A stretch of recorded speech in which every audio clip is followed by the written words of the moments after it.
The church smelled of lilies, thick and sweet, almost suffocating. Margaret Walsh sat in the front pew, hands folded tight in her lap, as if prayer alone could steady her. The wooden coffin lay just a few feet away, polished and final, draped in white roses that Stephanie had chosen. Margaret's eyes burned. Not from crying, she hadn't shed a single tear, but from staring too long at the box that supposedly held her son.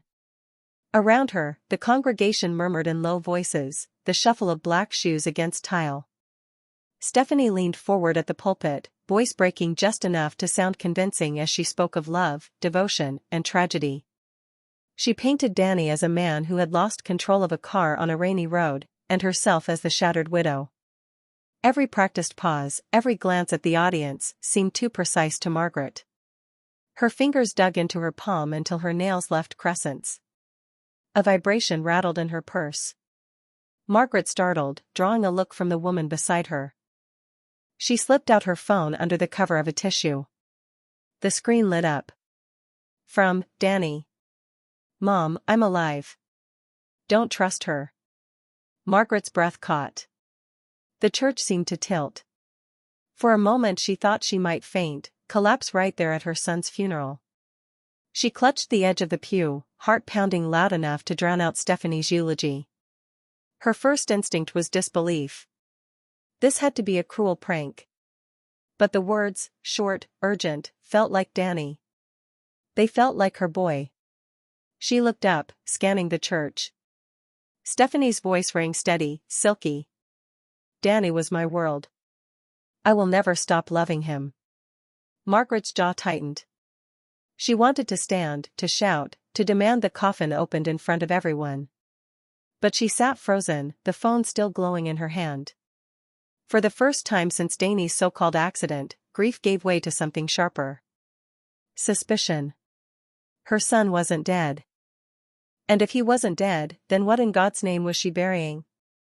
The church bells tolled once, long and hollow. Margaret rose slowly to her feet. The funeral was over. The real story had just begun. That night, Margaret couldn't bring herself to turn off the lamp. The house was too quiet, too hollow without Danny's laughter echoing in it.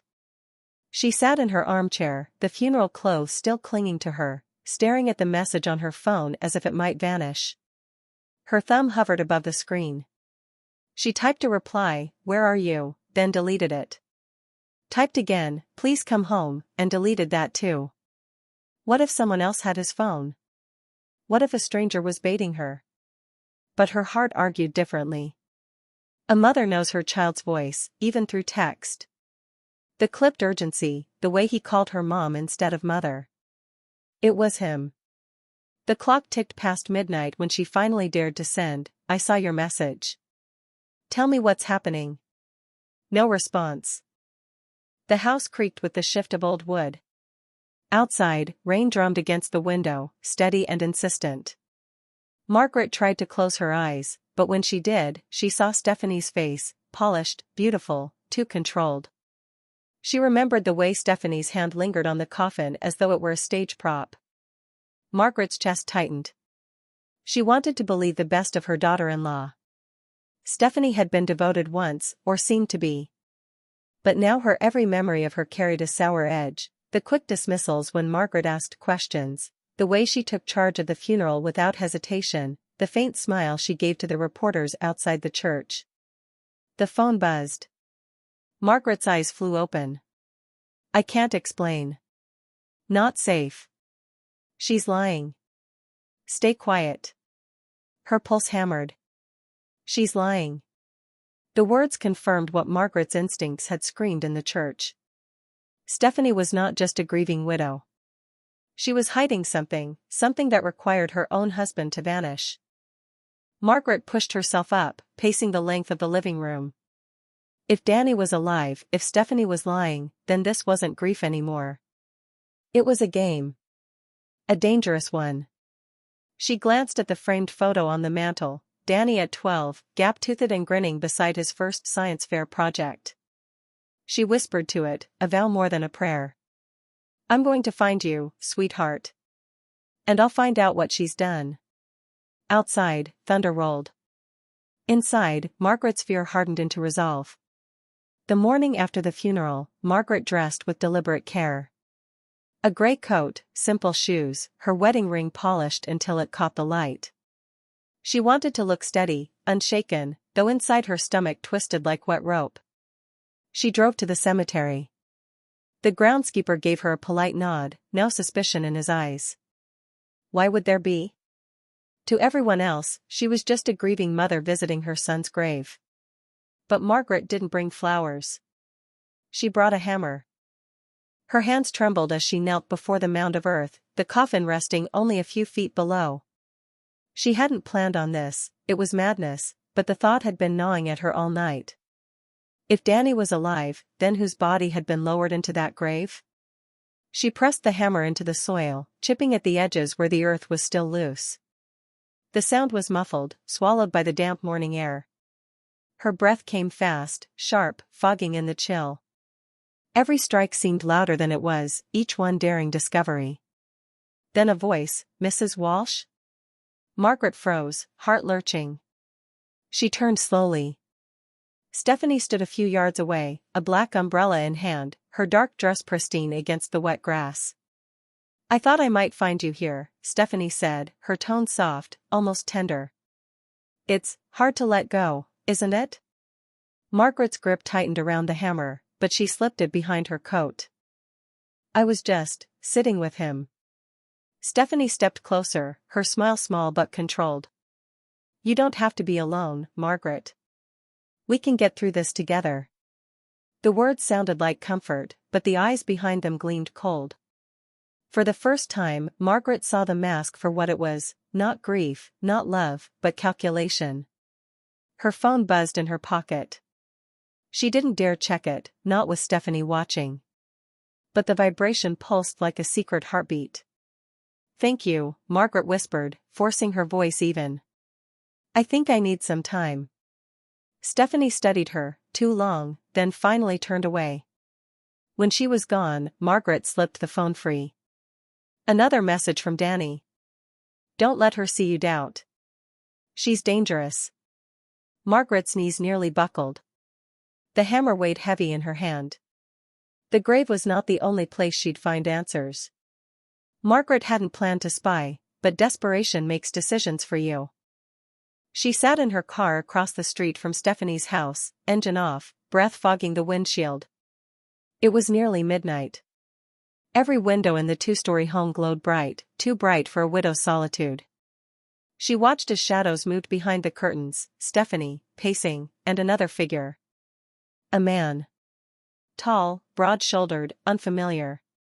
Laughter floated faintly when the window cracked open. Not grief. Not loss. Something darker. Margaret's fingers trembled as she pulled out her phone. She typed to Danny, "I saw her. She isn't alone.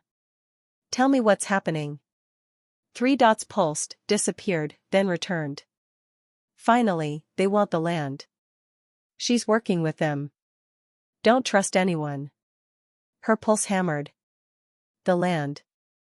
The farm her late husband left behind, the one she had nearly signed over to Stephanie out of guilt. She pressed a hand to her chest, stunned by her own near mistake. A sudden knock on her window jolted her. Margaret gasped, whipping her head. A flashlight blinded her. "Evening, ma'am," came the voice of a patrol officer. "Car trouble?" Her breath steadied. "No, officer. Just gathering myself. Long day." The beam lingered on her face, then dropped. "All right. Drive safe."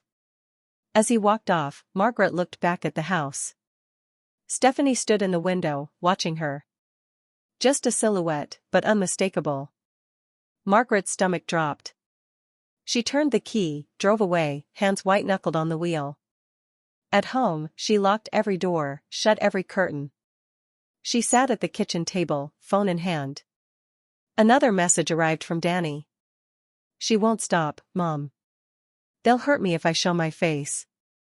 You have to be careful." Margaret typed back, her jaw tight. "Then let me help. I won't lose you again." No reply came. Just silence that stretched too long. She buried her face in her hands. Grief and rage braided together, raw and unstoppable. She could go to the police, but what proof did she have? A few cryptic texts and a bad feeling. Stephanie would twist it, make her look like a paranoid old woman. Margaret looked up at the mantel again, at her son's smiling photo. Her decision formed, sharp and heavy as stone. If the law wouldn't act without proof, she would have to create it.